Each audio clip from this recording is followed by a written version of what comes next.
OutDaughtered. Danielle Busby gets emotional as girls prepare for third grade, but some of the Quints are falling behind. Danielle Busby has never been shy about sharing the emotional highs and lows of raising 6 daughters at once, but as the Busby girls prepare to enter third grade, emotions are running higher than ever. For Danielle, this moment represents far more than just another school year. It marks a turning point in her daughters' childhoods, a reminder of how quickly time is passing, and a source of deep concern as she realizes that not all of the Quints are academically where they should be. Watching the girls grow up has always been a mix of pride and anxiety for Danielle and Adam Busby. From the moment Hazel, Ava, Olivia, Parker, and Riley were born, life has been a constant balancing act. Add their oldest daughter Blake into the mix, and the Busbys have spent years juggling schedules, emotions, and responsibilities that most parents can barely imagine. Now, as the Quints approach third grade, the weight of those responsibilities feels heavier than ever. Danielle becomes visibly emotional when talking about how fast everything is happening. It feels like just yesterday that the girls were learning how to walk, talk, and recognize letters. Suddenly, they are expected to keep up with structured lessons, standardized benchmarks, and growing academic expectations. For any parent, that transition can be overwhelming. For Danielle, multiplied by 5 children moving through the same grade at the same time, it feels almost unbearable. Third grade is often considered a crucial year in a child's education. This is when students shift from learning basic reading skills to using reading as a tool to learn other subjects. Math becomes more complex, requiring stronger problem-solving abilities. Teachers begin to expect more independence, focus, and emotional regulation from their students. Danielle understands this, and that understanding is exactly what fuels her concern. As preparations begin, it becomes clear that not all of the Quints are progressing at the same pace. While some of the girls appear confident and excited about the new school year, others are struggling. Danielle finds herself torn between celebrating the successes and worrying about the challenges. She wants to be proud of every milestone, but she also can't ignore the signs that some of her daughters may be falling behind academically. This realization hits Danielle particularly hard because she has always been deeply involved in her children's lives. She has worked tirelessly to give them the support they need, from managing therapy appointments to coordinating school meetings. Knowing that despite all her efforts, some of the girls are still struggling leaves her feeling frustrated, helpless, and emotional. Danielle opens up about how difficult it is to compare progress among siblings, especially when they are all the same age. The Quints may share a birthday, but they are completely different individuals with unique personalities, strengths, and learning styles. Some of them thrive in structured environments, while others need more hands-on attention and reassurance. Danielle knows this logically, but emotionally, it's still hard not to worry. The pressure feels even greater because the girls are often viewed as a group rather than as individuals. Teachers, classmates, and even strangers sometimes expect them to be on the same level simply because they are quintuplets. Danielle constantly reminds herself and others that this expectation is unrealistic. Each child develops at their own pace, and that truth doesn't change just because they share the same age or classroom. As the new school year approaches, Danielle spends a lot of time reflecting on her role as a mother. She questions whether she has done enough, whether she has missed warning signs, and whether she should have pushed harder in certain areas. These thoughts weigh heavily on her, especially late at night when the house is quiet and the responsibilities of the day finally catch up with her. Adam Busby, while equally concerned, often approaches the situation from a slightly different perspective. He tries to remind Danielle of how far the girls have come and how much they have already overcome. From being born prematurely to navigating early health challenges, the Quints have faced obstacles from the very beginning. Adam believes that their resilience will carry them through academic struggles as well. Even so, Adam doesn't dismiss Danielle's concerns. He understands that school difficulties can affect a child's confidence and self-esteem, especially at such a young age. Together, they discuss options for additional support, including tutoring, individualized learning plans, and open communication with teachers. These conversations are not easy, but they are necessary. Danielle admits that one of the hardest parts of this process is managing her own emotions in front of her daughters. She wants to be strong for them, to project confidence and reassurance, even when she feels overwhelmed inside. She knows that children often pick up on their parents' stress, and the last thing she wants is for the girls to feel anxious about school because of her worries. At the same time, Danielle believes in being honest with her children in an age-appropriate way. She talks to them about how everyone learns differently and how it's okay to need extra help sometimes. She emphasizes effort over perfection and reminds them that asking questions is a sign of strength, not weakness. As the girls talk about third grade, their excitement is mixed with nerves. Some of them look forward to new teachers, new friends, and new activities. Others express worries about harder homework and longer school days. Danielle listens closely, trying to understand each child's perspective and address their concerns individually. One of the Quints, in particular, struggles with confidence when it comes to academics. Danielle notices signs of frustration and self-doubt, moments when her daughter compares herself to her sisters and feels like she's not good enough. These moments break Danielle's heart, reminding her how fragile a child's self-esteem can be. Danielle makes it a priority to reinforce positive messages at home. She celebrates small victories, whether it's mastering a math concept or finishing a book independently. She wants each of her daughters to know that progress, no matter how small, matters. She also encourages them to pursue their interests outside of academics, reminding them that success isn't defined by grades alone.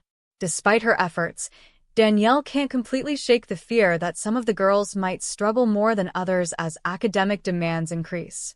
She worries about the long-term impact and whether early challenges could lead to bigger issues down the road.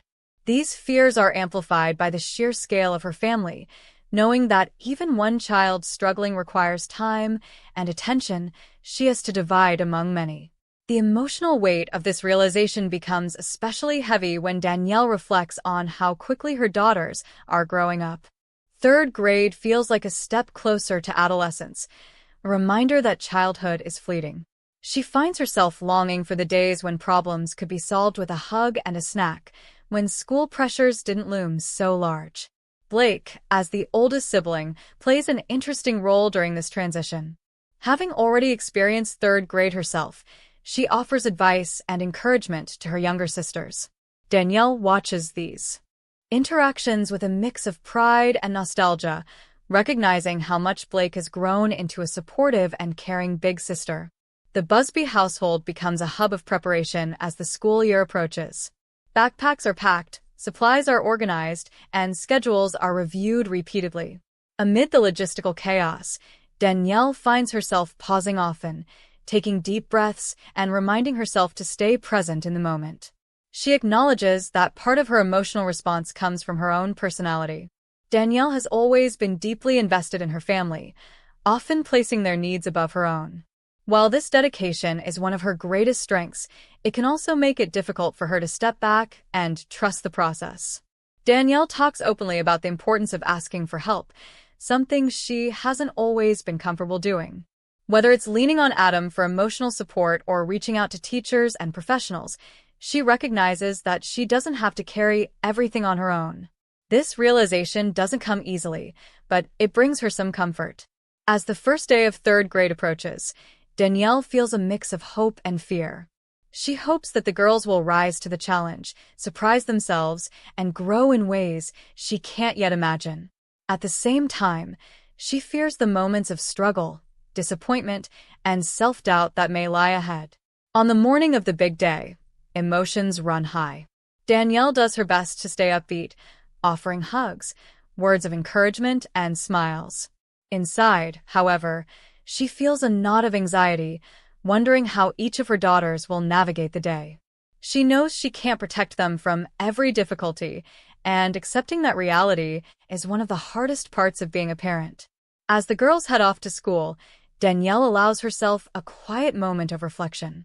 She thinks about the journey that brought them here, from the early days in the NICU to this milestone moment. The challenges they face now are different, but the love and determination that carried them through before remain just as strong. In the weeks that follow, Danielle closely monitors how the girls are adjusting. Some settle in quickly, while others continue to struggle. She communicates regularly with teachers, attends meetings, and adjusts routines at home to better support learning. It's exhausting, but she remains committed.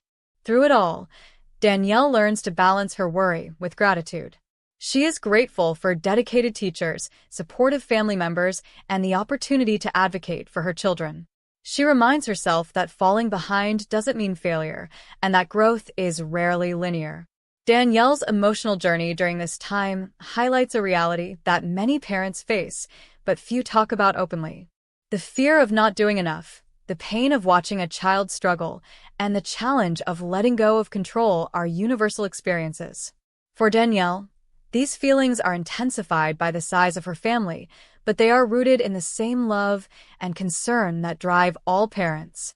As third grade continues, Danielle begins to see small signs of progress. A bit more confidence here, a breakthrough moment there. These moments don't erase her worries, but they give her hope. She learns to celebrate progress rather than perfection, a lesson that benefits not only her daughters, but herself as well. In the end, Danielle understands that this chapter is just one part of a much larger story. The girls will face many challenges in the years ahead, academic and otherwise. What matters most is that they know they are supported, loved, and valued for who they are. Her emotions, while sometimes overwhelming, are a reflection of her deep connection to her children. They remind her that caring deeply means feeling deeply, even when it's hard. And as the Busby girls continue their journey through third grade and beyond, Danielle remains determined to walk alongside them every step of the way, ready to face whatever comes next together. MD. OutDaughtered Season 9. Where is Uncle Dale? For longtime fans of OutDaughtered, one familiar face has always stood out almost as much as the Busby Quints themselves.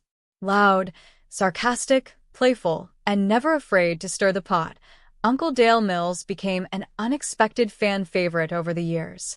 His humor, his chemistry with Adam Busby, and his ability to lighten tense family moments made him feel like an essential part of the show. So when Season 9 arrived and viewers noticed that Uncle Dale was suddenly appearing far less than before, the question started spreading quickly among fans. Where is Uncle Dale? Why does he seem so absent? And is his reduced presence a sign of something bigger happening behind the scenes? To understand why Uncle Dale's role in OutDaughtered Season 9 feels different, it's important to look at how he became such a key figure in the first place. Dale Mills isn't just a friend of the family. He's Danielle Busby's brother-in-law, married to her sister, Crystal Mills. From the very beginning of the show, Dale was introduced as part of the extended Busby family circle. Unlike some relatives who appear only occasionally, Dale quickly carved out a consistent role for himself. His bold personality contrasted perfectly with Adam's calmer demeanor, and the two often played off each other like comedic rivals. Their banter became a recurring highlight, offering humor during episodes that otherwise focused heavily on parenting stress, schedules, and emotional challenges. Over time, Uncle Dale evolved from a background relative into a recognizable character. Fans began to expect his commentary, his jokes, and his willingness to say what others might avoid. He was often the one cracking jokes when things got chaotic, poking fun at Adam, or teasing Danielle in a way that felt familiar and genuine. This authenticity is what made his reduced presence in Season 9 feel noticeable rather than subtle. As Season 9 unfolded, many viewers noticed that Uncle Dale appeared less frequently, and when he did appear, his moments felt shorter and more limited. He wasn't as deeply woven into the storylines as before. Naturally, this sparked speculation. Some fans wondered if there was family tension. Others questioned whether there had been a disagreement with the production team or the network. A few even worried that something serious had happened in Dale's personal life. However, the reality behind his absence is far more layered and grounded than dramatic rumors suggest. One of the biggest factors influencing Uncle Dale's reduced screen time in Season 9 is simply the natural evolution of the show itself. OutDaughtered began as a series focused heavily on the novelty and challenges of raising the only all-girl quintuplets in the United States. In earlier seasons, the presence of extended family members helped create a fuller picture of the Busbys' support system. As the Quints grew older, however, the show gradually shifted its focus. Season 9 places a stronger emphasis on the girls' individual personalities, their schooling, emotional development, and the day-to-day decisions Adam and Danielle must make as parents. With more time devoted to the Quints themselves, there is naturally less room for secondary cast members. This doesn't mean those people are no longer important to the family. It simply reflects a storytelling shift. Uncle Dale, while beloved, is not central to the core parenting narrative that Season 9 leans into more heavily. Another important piece of the puzzle lies in Uncle Dale's real-life responsibilities. Unlike Adam and Danielle, whose lives are directly tied to the show, Dale has his own career, obligations, and priorities outside of OutDaughtered. Over the years, Dale has been open about working full-time and focusing on providing for his family. Filming a reality show requires flexibility, time, and availability, all of which can conflict with a demanding job schedule. As the show continued into later seasons, filming schedules became more structured and intensive. This can make it harder for extended family members with full-time careers to participate consistently. Uncle Dale's absence may simply reflect the reality of balancing work, family, and occasional television appearances rather than a deliberate decision to step away. There's also the consideration of personal choice. Being on reality television, even as a secondary figure, comes with pressure. Over time, public scrutiny can become overwhelming. Fans comment on behavior, speculate about relationships, and analyze every interaction.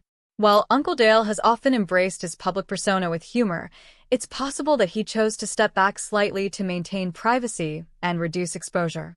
This kind of decision is common among reality TV participants who were never originally seeking fame, but became recognizable through association.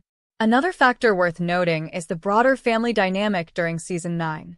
This season highlights several emotionally significant moments for the Busby family, including transitions related to school, emotional well-being, and growing independence among the children. In moments like these, Adam and Danielle often lean more heavily on each other and their immediate household routines. The storytelling naturally centers inward rather than outward, leaving less narrative space for extended family involvement. Despite Uncle Dale's reduced screen time, there's been no confirmed fallout or conflict between him and the Busbys. In fact, off-screen interactions suggest that the relationship remains intact and positive. Social media activity over the years has shown Dale continuing to support family events, celebrate milestones, and maintain close connections with Adam, Danielle, and the girls. The absence from the show does not equate to absence from the family's real life. It's also important to remember that reality television editing plays a major role in shaping what viewers see. Just because Uncle Dale may not appear often doesn't mean he wasn't present during filming at all. Producers make decisions about what footage best serves the story they want to tell. Scenes involving extended family members may be filmed, but ultimately left out to keep episodes focused and cohesive. For fans who associate Uncle Dale with humor and lighthearted moments, Season May 9th feel heavier or more serious by comparison. This tonal shift can amplify the feeling that something is missing. Uncle Dale often acted as comic relief, and without his consistent presence, episodes naturally feel different. However, this change reflects the Busby family's real-life growth rather than a deliberate removal of a beloved personality. Another layer to consider is Crystal Mills, Dale's wife and Danielle's sister. Crystal has also appeared less frequently in recent seasons, which suggests that the reduced presence applies to the extended family as a whole rather than Uncle Dale specifically. This reinforces the idea that Season 9 intentionally centers on the immediate household rather than extended relatives. Uncle Dale's popularity with fans may have unintentionally created expectations that were never officially promised. While he became a recurring figure, he was never billed as a main cast member. His appearances were always dependent on relevance to the storyline, availability, and production needs. As the show matured, those factors shifted. Some fans have also speculated that Uncle Dale's outspoken personality might clash with the more controlled tone the show has adopted in later seasons. Early OutDaughtered episodes leaned heavily into chaos, humor, and unpredictable moments. Season 9, by contrast, presents a more reflective and emotionally grounded narrative. Uncle Dale's bold humor, while entertaining, may not always align with the tone producers want to maintain during sensitive discussions. Still, none of this means Uncle Dale has disappeared for good. Reality television is fluid, and cast involvement can change from season to season. Many extended family members come and go depending on what's happening in the Busbys' lives. If future seasons include storylines where Uncle Dale's presence makes sense, there's no reason to believe he wouldn't reappear.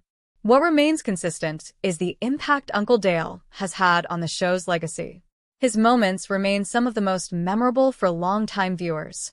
Whether he was teasing Adam, reacting to the chaos of 6 kids, or offering blunt commentary, he brought a distinct energy that helped define OutDaughtered during its earlier years.